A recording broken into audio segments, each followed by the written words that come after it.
नमस्कार, मैं आभा शर्मा जावास गरुड़ पुराण के 6ठे अध्याय के साथ आज आपके समक्ष।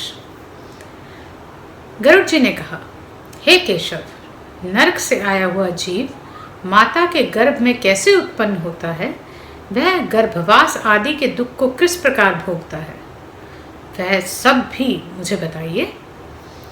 भगवान विष्णु ने कहा, स्त्री और पुरुष के संयोग से वीर और रज के स्थिर हो जाने पर जैसे मनुष्य की उत्पत्ति होती है उसे मैं कहूँगा।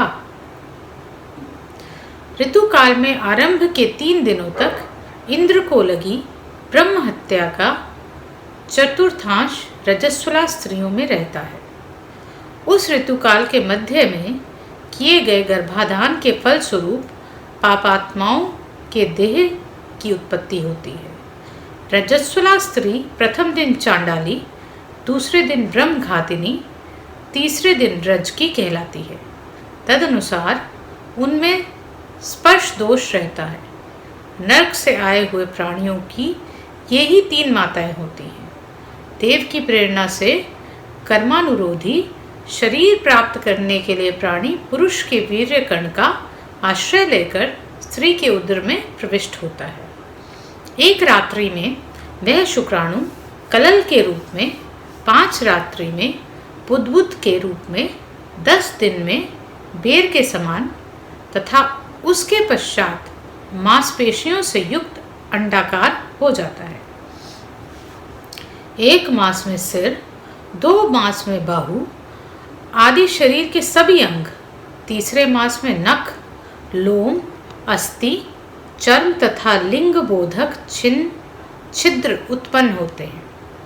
4थे मास में रस, रक्त, मांस, मेदा, अस्थि, मज्जा और शुक्र, ये 7 धातुएं तथा 5वें मास में भूख प्यास पैदा होती है।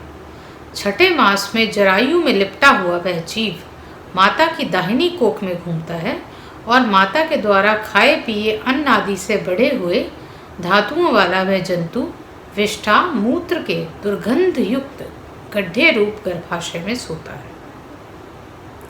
वहां गर्भस्थ क्षुभित कृमियों के द्वारा उसके सुकुमार अंग प्रतिक्षण बार बार काटे जाते हैं, जिसमें अत्यधिक कलेश होने के कारण वह जीव मूर्छित हो जाता है। माता द्वारा खाए हुए कड़वे, तीखे, गरम, नमकीन, रूखे तथा खट्टे पदार्थों के अति उत्तेजक स्पर्श से उसे समूचे अंग में वेदना होती है और जरायु से लिपटा हुआ वह जीव आंतों द्वारा बाहर से ढका रहता है। उसकी पीठ और गर्दन कुंडलाकार रहती है।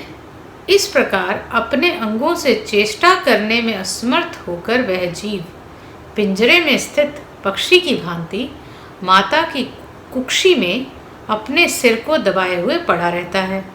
भगवान की कृपा से अपने सैकड़ों जन्मों के कर्मों का स्मरण करता हुआ वह गर्भस्थ जीव लंबी श्वास लेता है। ऐसी स्थिति में भला उसे कौन सा सुख प्राप्त हो सकता है।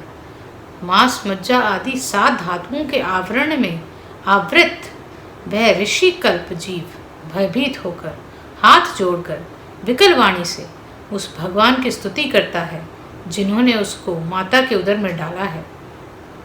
7वें महीने के आरंभ से ही सभी जन्मों के कर्मों का ज्ञान हो जाने पर भी गर्भस्थ प्रसूति वायु के द्वारा चलित होकर वह विष्ठा में उत्पन्न सहोदर कीड़े की भांति एक स्थान पर ठहर नहीं पाता।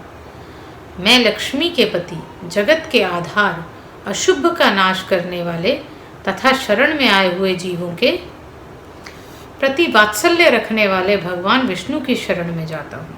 हे नाथ, आपकी माया से मोहित होकर मैं देह में अहम भाव और पुत्र और पत्नी आदि में ममत्व के अभिमान से जन्म मरण के चक्कर में फंसा हूँ। मैंने अपने परिजनों के उद्देश्य से शुभ और अशुभ कर्म किए हैं, किंतु अब मैं उन कर्मों के कारण अकेला जल रहा हूँ। उन कर्मों के फल भोगने वाले पुत्र कलत्रादि अलग हो गए। यदि इस गर्भ से निकलकर मैं बाहर जाऊं तो फिर आपके चरणों का स्मरण करूंगा। ऐसा उपाय करूँगा जिससे मुक्ति प्राप्त हो। विष्ठा और मूत्र के कुएं में गिरा हुआ तथा जठराग्नि से जलता हुआ एवं वहां से बाहर निकलने की इच्छा करता हुआ मैं कब बाहर निकल पाऊंगा? जिस दीन दयालु परमात्मा ने मुझे इस प्रकार का विशेष ज्ञान दिया है, मैं उन्हीं की शरण ग्रहण करता हूँ, जिससे मुझे पुनः संसार के चक्कर में ना आना पड़े, अथवा मैं माता के गर्भागृह से कभी भी बाहर जाने की इच्छा नहीं करता।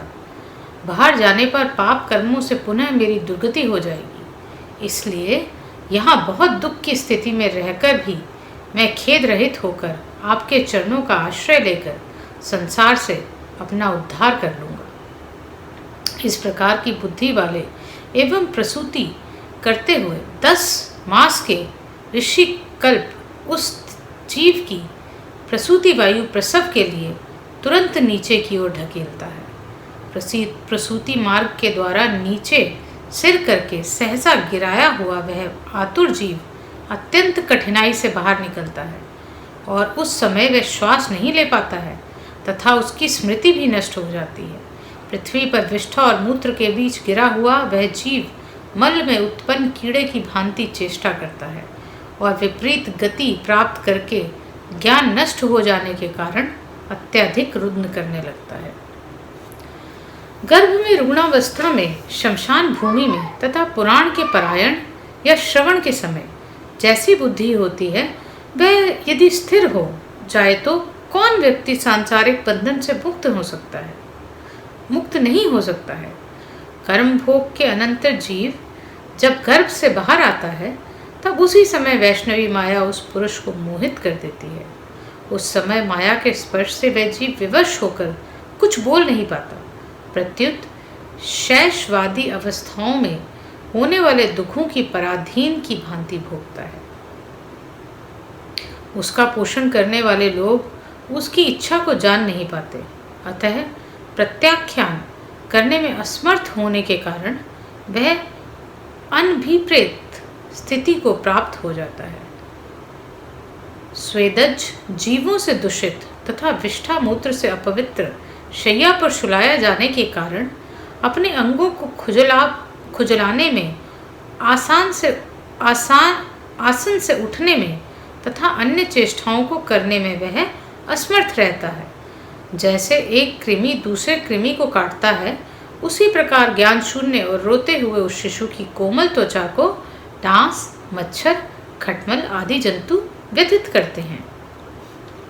इस प्रकार शैशवावस्था का दुख भोगकर वह पौगंडावस्था भी दुख ही भोगता है। तदंतर युवावस्था प्राप्त होने पर आसुरी संपत्ति को प्राप्त होता है। तब वह दुर्व्यसनों में आसक्त होकर नीच पुरुषों के साथ संबंध बनाता है और काम लंपट प्राणी शास्त्र तथा सत्पुरुषों से द्वेष करता है। भगवान की माया रूपी स्त्री को देखकर वह अजितेंद्रिय पुरुष उसकी भाव भंगिमाओं से प्रलोभित होकर महामोह रूप अंधत्व में उसी प्रकार गिर पड़ता है जिस प्रकार अग्नि में पतंगा।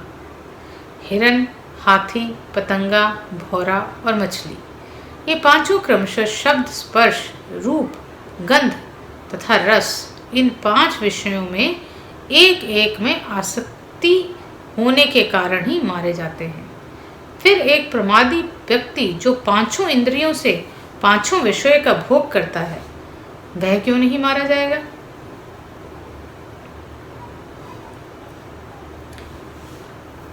अभिप्सित वस्तु की अप्राप्ति की स्थिति में अज्ञान के कारण ही क्रोध हो जाता है और शोक को प्राप्त व्यक्ति देह के साथ ही बढ़ने वाले अभिमान तथा क्रोध के कारण वह कामी व्यक्ति स्वयं अपने नाश हेतु दूसरे कामी से शत्रुता कर लेता है।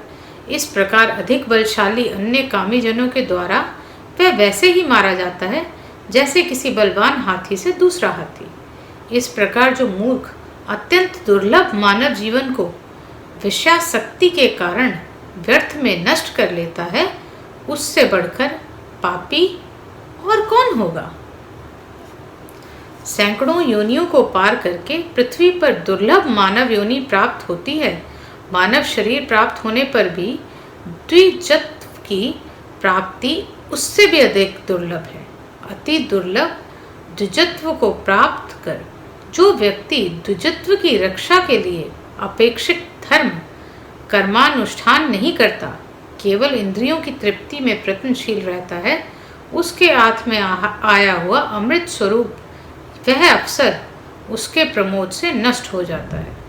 इसके बाद वृद्धावस्था को प्राप्त करके महान व्याधियों से व्याकुल होकर मृत्यु को प्राप्त करके वह पूर्ववत महान दुखपूर्ण नरक में जाता है। इस प्रकार जन्म मरण के हेतु भूत कर्म पाशों से बंधे हुए वे पापी मेरी माया से विमोहित होकर कभी भी वैराग्य को प्राप्त नहीं करते।